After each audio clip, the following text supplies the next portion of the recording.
संघर्षर शेष सीमा सफलता को कह जाए। तेबे कथा कहीं कौच आज गोटे छोटिया गप मध्यम आपन को बुझेबा को चाहिए।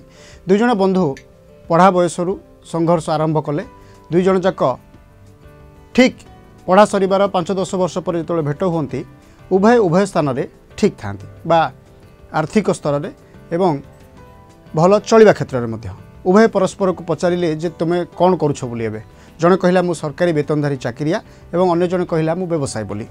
किंतु दुई जनकर कथबार्ता भितर जड़े बुद्धिजीवी सेठार छिड़ा होई शुणुथांती जी कि से सरकारी चाकरी करिथिबा बंधु सहित प्रतारणार शिकार होइथांती। सरकारी दफ्तर रे से लांच नहीं तांको पई पेंशन टे करे दी थाए एवं से लांच पैसा रखी रखी से आज भल कोठा भल गाड़ी एवं धनीर परिचय मध्य पाई थाए एवं व्यवसाय करुवा व्यक्ति निजे व्यवसाय करने सहित आउ 5 जन को व्यवसाय रे नियोजित करी सेमानक मध्य रोजगार क्षेम करे थाए। ता पाखरे मध्य अर्थ थाए, ता पाखरे मध्य भल घर और गाड़ी थाए।